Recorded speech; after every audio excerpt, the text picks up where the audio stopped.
ಒಂದು ಊರು. ಆ ಊರಲ್ಲಿ ದಂಪತಿಗಳು ವಾಸ ಮಾಡ್ತಾ ಇದ್ದಂತ ಒಂದು ಮನೆ. ಪಕ್ಕದ ಮನೆ ಖಾಲಿ ಇತ್ತು. ಆ ಮನೆಗೆ ಯಾರೋ ಹೊಸದಾಗಿ ಬಾಡಿಗೆಗೆ ಬಂದ್ರು. ಆ ಮನೆಯ ಹೆಂಗಸು ಪ್ರತಿದಿನ ಬಟ್ಟೆಗಳನ್ನೆಲ್ಲ ಒಗೆದು ಒಣಗ ಹಾಕ್ಲಿಕ್ಕೆ ಅಂತ ಹೊರಗಡೆ ಬಂದು ಹಾಕ್ತಾ ಇದ್ರು.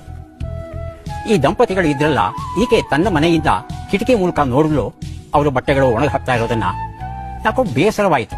ಬಟ್ಟೆಗಳನ್ನ ಯಾಕೆ ಸ್ವಚ್ಛವಾಗಿ ಒಗೆಯೋಲ್ಲ, ಒಗೆಯೋಕ್ಕೂ ಬರಲ್ವೇ ಇವರು ಬಟ್ಟೆಗಳನ್ನ, ನೋಡು ಎಷ್ಟು ಗಲೀಜು ತುಂಬಿದೆ ಬಟ್ಟೆಗಳನ್ನ ಅಂತ ಬೈಕೊಂಡು ಹೋದ್ರು. ಮರುದಿನ ಬಂದು ನೋಡ್ತಾರೆ, ಕಿಟಕಿ ಮೂಲಕ ಅವರು ಅದೇ ಬಟ್ಟೆಗಳನ್ನ ಒಣಗ ಹಾಕ್ತಾ ಇದ್ದಾರೆ, ಯಥಾ ಪ್ರಕಾರ ಗಲೀಜು ಬಟ್ಟೆಗಳು.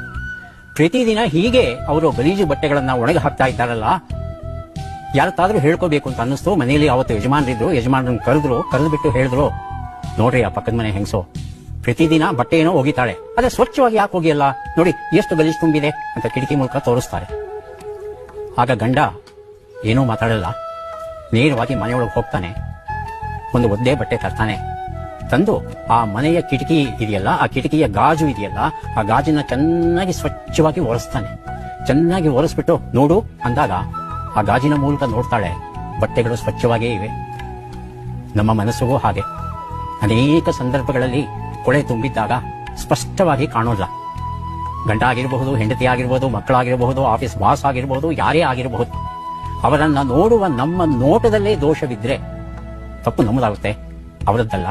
ಹಾಗಾಗಿ ನಮ್ಮ ಮನಸ್ಸು ಎನ್ನುವ ಕಿಟಕಿಯ ಗಾಜುಗಳನ್ನ ಆಗಾಗ್ಗೆ ಸ್ವಚ್ಛಗೊಳಿಸ್ತಾ ಇತ್ತು ಅಂತ ಹೇಳ್ತಂದ್ರೆ ಬೇರೆಯವರ ಬದುಕು ಚೆನ್ನಾಗಿರೋದು ಬಿಡಿ, ನಮ್ಮ ಬದುಕು ಬಹಳ ಚೆನ್ನಾಗಿರುತ್ತೆ. ಸಮಾಜದ ಜೊತೆ ನಾವು ಆರಾಮವಾಗಿ ನಡ್ಕೊಂಡು ಹೋಗ್ಬೋದು. ಮುಖ್ಯವಾಗಿ ಒತ್ತಡಗಳಿಂದ ಮುಕ್ತವಾಗಬಹುದು ನಾವು. ಹಾಗಾಗಿ ನಮ್ಮ ಮನಸ್ಸಿನ ಕನ್ನಡಿಯನ್ನ ಆಗಾಗ್ಗೆ ಸ್ವಚ್ಛಗೊಳಿಸೋದನ್ನ ಮರೀದೇ ಮಾಡೋಣ.